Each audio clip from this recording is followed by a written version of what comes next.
From Studio 3 at Buzz TV, it's The Horse's Mouth with Tom McManus.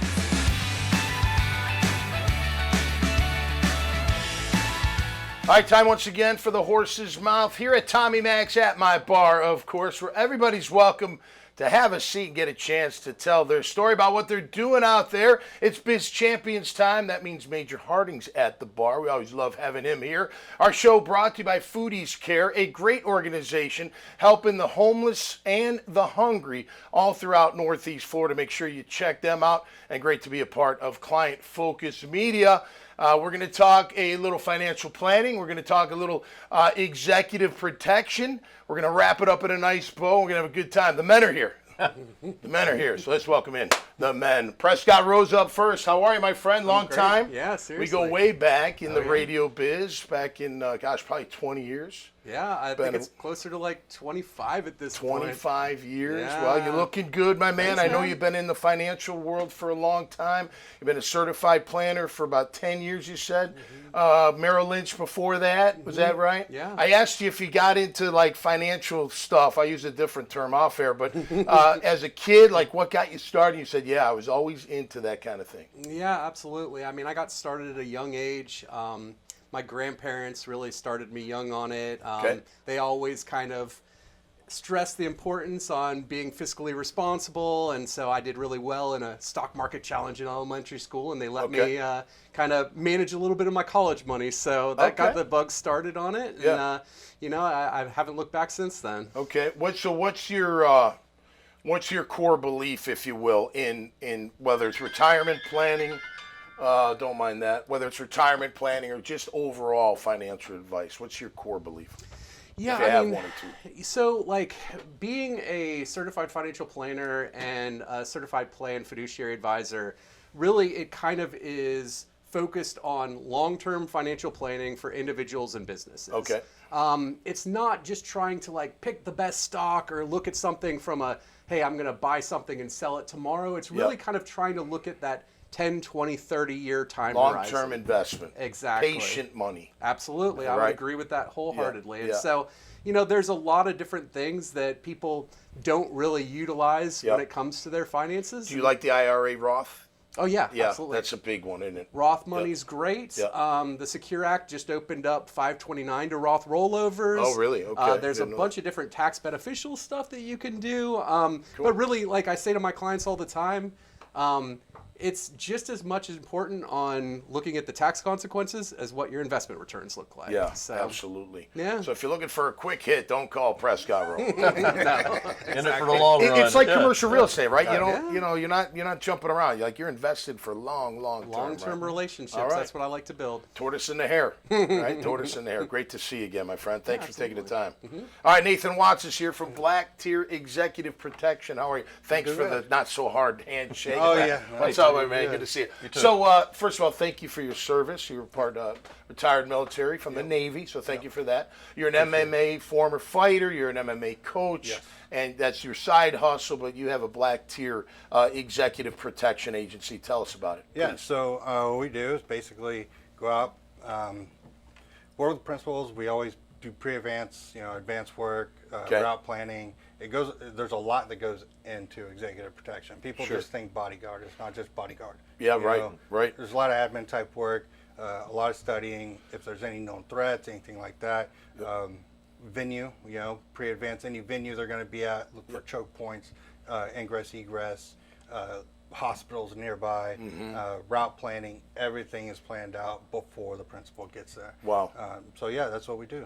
And so the executives are they're probably either at like going to an event, even maybe going to dinner with some people. They just want that extra protection. It's anything. Get it? Yeah. So whether it's conference, the venue, events, or they just want a night out. Yeah, go to a concert, like whatever. On vacation, we also do international.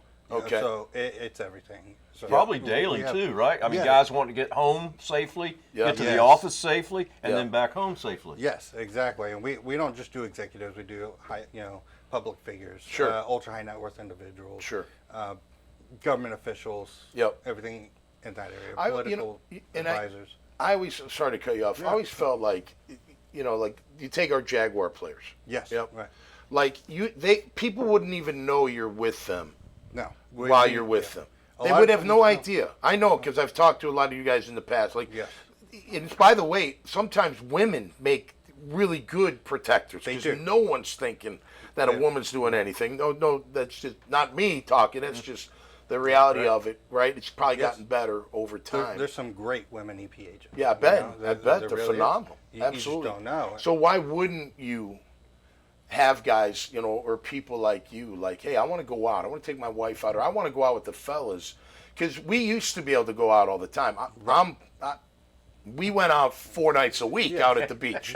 I mean, there was no problem. You never felt like there was like anything was going to happen. Today, different world, and especially if you're in different parts of the city, it's probably a little bit different than the beach, right? Yep. So why not have that protection? Yeah, exactly. There's no reason not to. How much is your life worth? Right. And right now with the digital area, how vulnerable people are. Yeah. You're everywhere. Yeah. You take a picture of something, you just post it right away. Right. Now somebody sees that on your Instagram or wherever you post it. Now they know where you're at. Exactly. If they don't like you, they don't have a threat or anything like that, or they're just a stalker, any type of person like that. They know where you're at. Yeah, keep them out of trouble too. It's easy to see that because a lot of people in that situation, they're like, "I'll fight back." Yeah, I'm gonna, Yeah. but you don't want to because you're gonna get in trouble. You got to know the use of force not worth laws. it. So you got to try to get your principal out of there without causing any harm. Yeah. If you can. I mean, sometimes it happens. There are instances where you do have to go hands-on. Right. I've had a principal where I have had to go hands-on with somebody. Right. And that's just unfortunate, but you got to know the force. And you guys don't want that. Laws. No, we don't want want to avoid that at all That's costs. the whole point of pre-advancing and advancing. Yeah. Is to mitigate that risk from happening.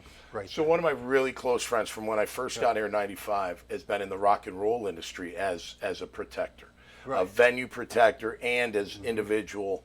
And he would tell me, like, to get a venue ready, it's unbelievable the amount of it's work. A lot. There's a lot that goes into that, and when I get something like that, I 1099 guys. But I always pick guys that are men or women that are capable of doing what needs to be done. Yeah, So absolutely. I vet them quite a bit. They're either former military, former law enforcement, something like that. So Made you another great guest, man. You keep bringing them in. Both of these guys. Client focused media, man. We're rolling. Absolutely. And Absolutely. Daily News Network. So what's your hobby? We just heard I know his hobby's in the MMA world. What do you do for outside of work, Prescott? I love, riding bikes, playing golf. I've gotten into pickleball a little bit, like every other person in the world, it seems That's right. like. But yeah, no injuries though from pickleball. No, that's good. I'm one of the people that's not draining the health insurers right now from the hip injuries and everything. Yeah, crazy. People tearing calves and Achilles and all that stuff.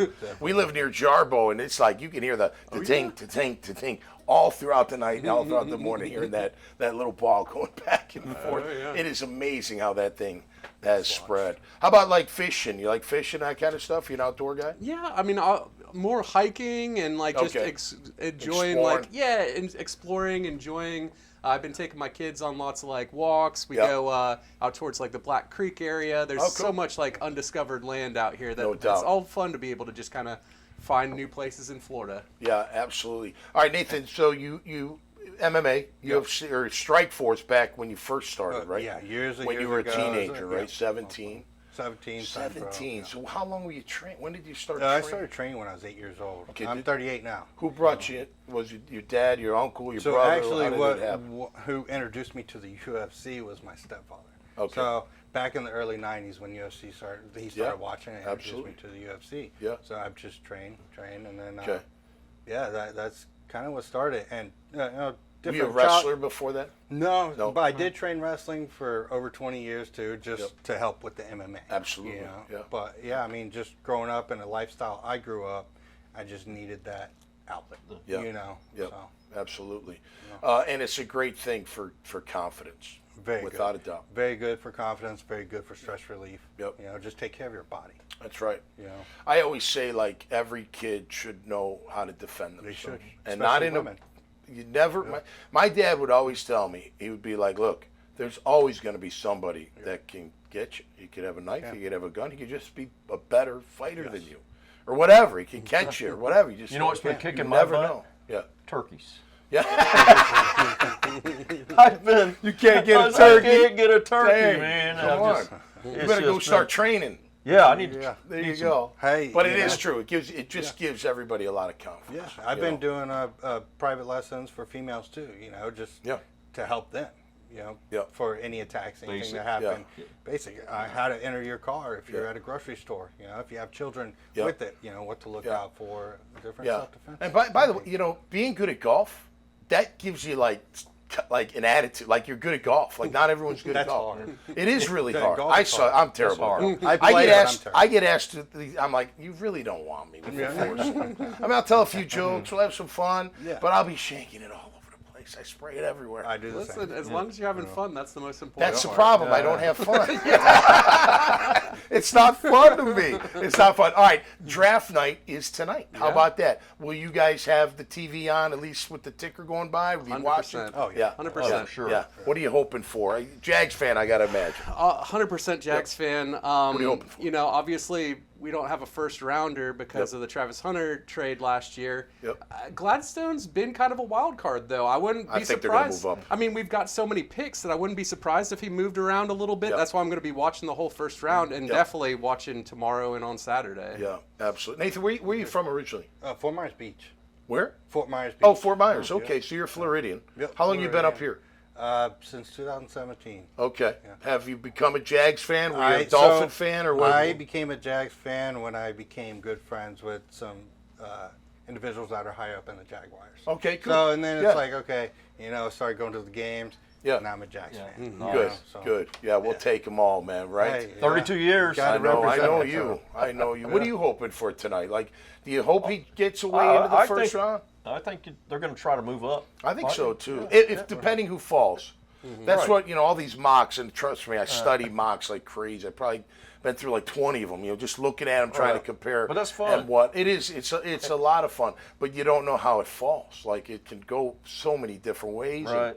And, but I agree with you on Gladstone. He's got the cojones to do it. If you were going to pick one position that you think that we would move up for, what do you think? I think a rush edge that's really special. I've got a list of guys. The guard from Texas A&M, Bisantis, he's an absolute monster. He would totally be a road grader. He's got nimble feet. I like the Cassius Howell kid, the edge rusher from Texas A&M. I'd move up for somebody like that. Malachi Lawrence out of UCF, and these edge guys, if they can bend, that's what we need. You slide in Trayvon, have an edge, bend around that corner, and get that quarterback. That's what we need. That's what we've been missing. I'm not going to be, hearing a lot of chatter about running back. Have you heard this lately? Like move up if that kid from Notre Dame falls, Price. Yeah. Of course, the stud's going to go early. But Jeremiah Love. Love's going to go early. Yeah. Price, he could be around that second round, that beginning of second round. So we'll see. It's exciting. You have any preference for tonight? You guys kind of hit it on the button. Yeah. You got a favorite player? Who do you like watching on the team? Like a defensive player, offensive player? Who do you? Honestly, I don't have a favorite player. Liam Cohen. By the way, you look like Liam a little bit. When you first walked in, I was like, is that Liam Cohen?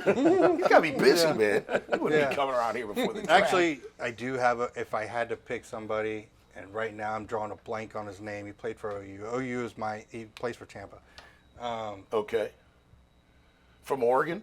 No, he's from OU, Oklahoma. Baker. Baker Mayfield. Yeah, Baker's cool. I'm a huge fan of OU and always have been since I was a kid. Yeah. And followed Baker Mayfield. Everything's coming up. All right, as we wrap up, because I know we got to go. So when I was growing up, right? So I'm 55. So when I was growing up, the Boz was the man, and I had a Boz haircut. When I saw that, he was the man. I loved watching. Until he met Bo. Yeah. Well, yeah, but it's all right. A lot of people did that to Bo. Yeah. Bo did that to a lot of people. But actually, if you watch I watched a documentary on him. He actually had a really good rookie year. Was up for Rookie of the Year, Defensive Player of the Year. Bosworth was, and then hurt his neck. And if he didn't hurt his neck, he might have been a pretty good player. No, wow. Anyway, thanks, fellas. Appreciate you, man. Keep up the great work. Make sure you check out their profiles, this conversation, and so many others. Go to the dailynewsnetwork.com website, and you will see it all right there. Until next time, stay safe and be cool out there. We'll see you right here on The Horse's Mouth. Cheers. Cheers.